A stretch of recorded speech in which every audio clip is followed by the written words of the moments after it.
Hello friend, आज मैं आप लोगों को सुरक्षा का उपाय के बारे में बताने जा रहा हूँ। तो सुरक्षा का उपाय क्या होता है, यानी सेफ्टी प्रिकॉशन।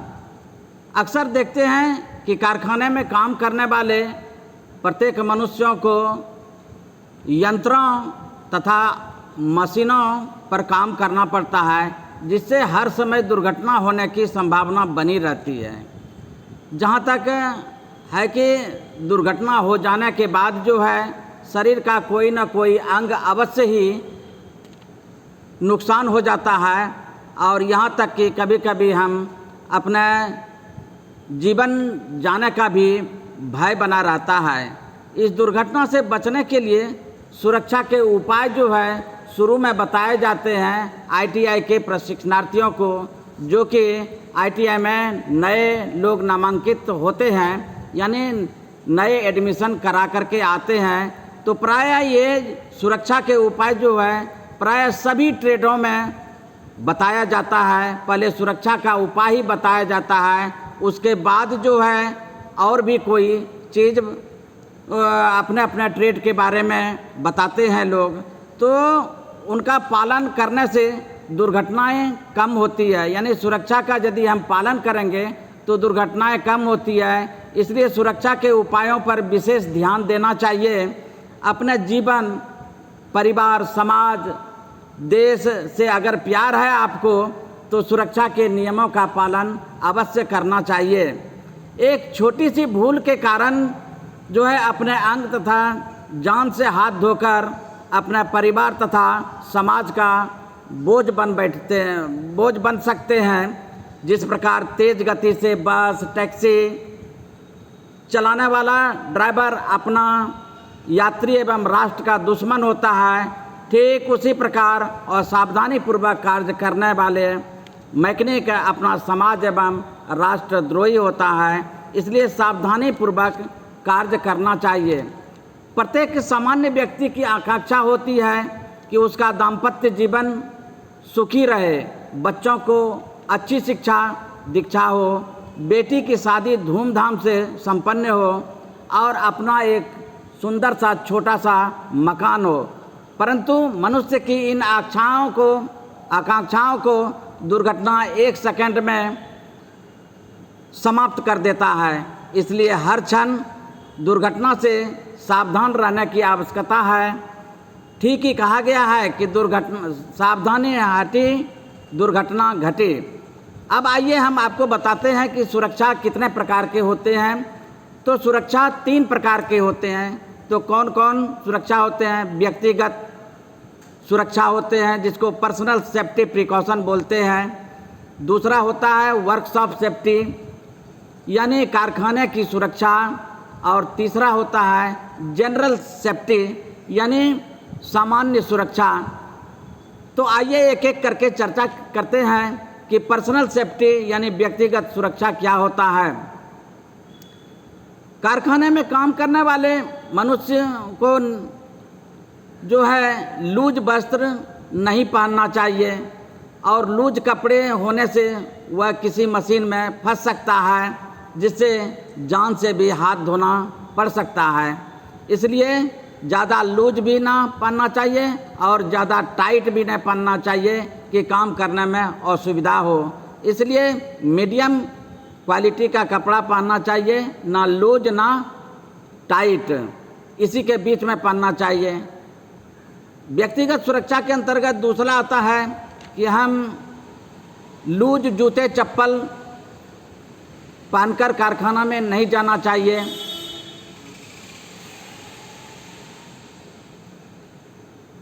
और इस तरह से हम अगर करते हैं, लूज जूते चप्पल पहन के जाते हैं, तो भयंकर दुर्घटना हो सकती है। साथ ही नंगे पैर तो भूल कर भी कभी कारखाने में नहीं जाना चाहिए, क्योंकि लोहे का चिप्स पैर में घुस सकता है और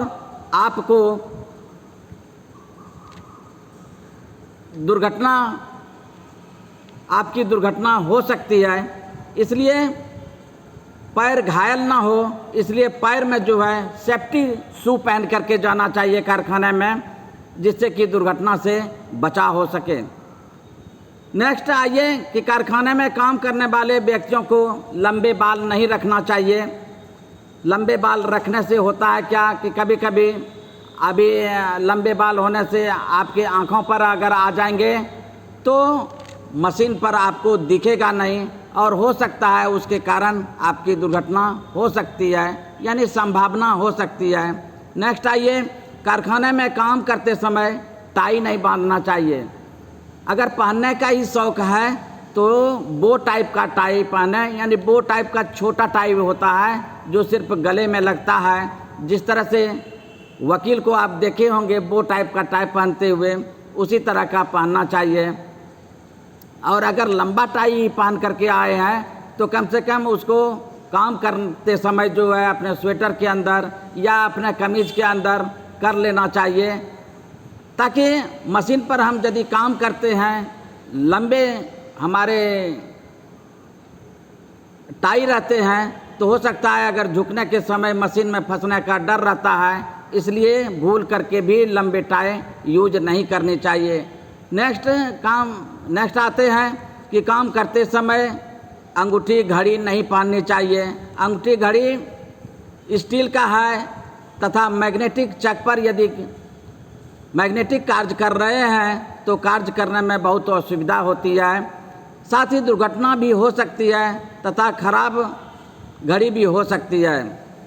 नेक्स्ट आइए कि कारखाने में काम करते समय हरदम चौकन्ना रहना चाहिए।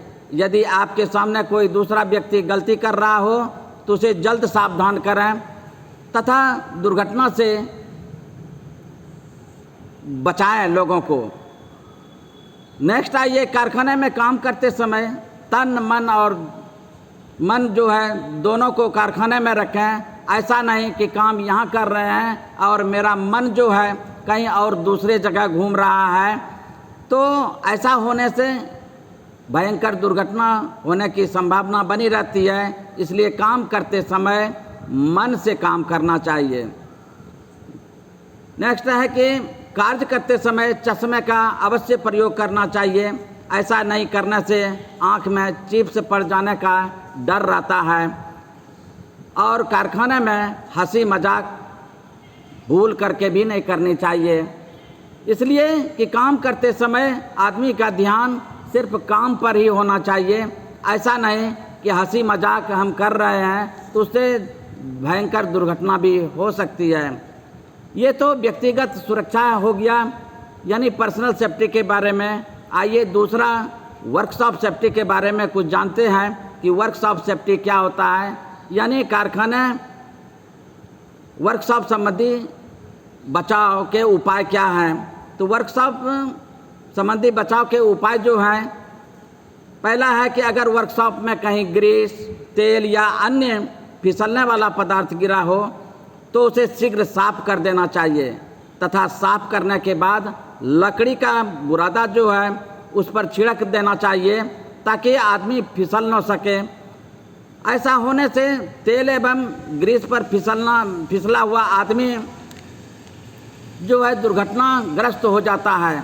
इसलिए ग्रीस या तेल गिरे हुए वर्कशॉप में कभी नहीं चलना चाहिए, उस पर लकड़ी का बुरादा छिड़क करके ही चलना चाहिए। नेक्स्ट आइए, वर्कशॉप सेफ्टी में भारी सामान को बहुत ऊंचाई पर कारखाने में नहीं रखनी चाहिए, ऊंची जगह पर नहीं रखनी चाहिए या एकदम नीचे ही नहीं रखनी चाहिए, बल्कि साधारण ऊंचाई पर रखना चाहिए ताकि उठाने में सुविधा हो। नेक्स्ट आइए, वर्कशॉप में मटेरियल को सुरक्षित जगह रखना चाहिए ताकि आने जाने में असुविधा न हो। इस तरह से सुरक्षा के उपायों का हम इस्तेमाल करके हम दुर्घटना से बच सकते हैं। नेक्स्ट आइए, खराब माल या चिप्स को एक निश्चित स्थान पर रखना चाहिए, इधर उधर वर्कशॉप में नहीं फेंकना चाहिए। नेक्स्ट आइए, कारखाने में रोशनी का पूरा प्रबंध रहना चाहिए ताकि हमको ठीक से दिखाई पड़ सके। नेक्स्ट, एक मशीन से दूसरे मशीन के बीच कम से कम 4 या 6 फीट की दूरी होनी चाहिए ताकि मशीन के पास सामान ले जाने में सुविधा हो। औजार रखने की अलमारी ऐसी जगह न हो जहां पहुंचने में असुविधा हो। नेक्स्ट आइए, ये तो हुई वर्कशॉप सेफ्टी प्रिकॉशन संबंधी और उसके उपाय, यानी वर्कशॉप में जो भी दुर्घटना होने वाली है उससे कैसे बचा जा सकता है, इसके बारे में आप लोगों ने जानकारी लिया। तो अब आइए लास्ट की जनरल सेफ्टी।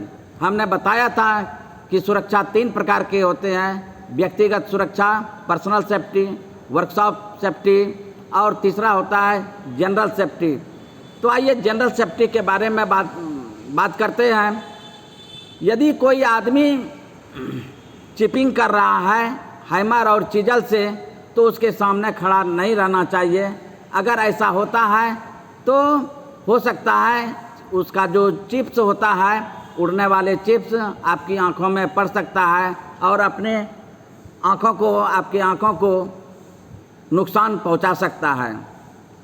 दूसरा है कि चलती हालत में मशीन के आगे नहीं रहना चाहिए और चलती हुई मशीन में तेल नहीं देना चाहिए। अगर तेल ही देना है तो मशीन को बंद करके देना चाहिए। मशीन चलाने के पहले यह देख लेना चाहिए कि मशीन ठीक ठाक हालत में है या नहीं। अगर मशीन ठीक नहीं है तो काम नहीं करना चाहिए, या तो मशीन को अगर ठीक करना जानते हैं तो उसे ठीक करके ही चलाना चाहिए। दूसरा है कि चलती हुई मशीन के कटिंग टूल या कटर के पास हाथ नहीं ले जाना चाहिए और मशीन को चालू करने के लिए स्विच का प्रॉपर जानकारी होनी चाहिए, क्योंकि बिना मशीन के बारे में जानकारी लिए कभी भी मशीन को टच नहीं करना चाहिए। मशीन की जानकारी लेने के बाद ही किसी भी मशीन का हम ऑपरेशन कर सकते हैं, चला सकते हैं। ठीक उसके स्विच का जानकारी होना चाहिए, ऑन कौन स्विच से होता है, ऑफ किस स्विच से होता है। तो साधारणतः आप लोगों को पता ही होगा कि लाल और काला होता है स्विच का कलर।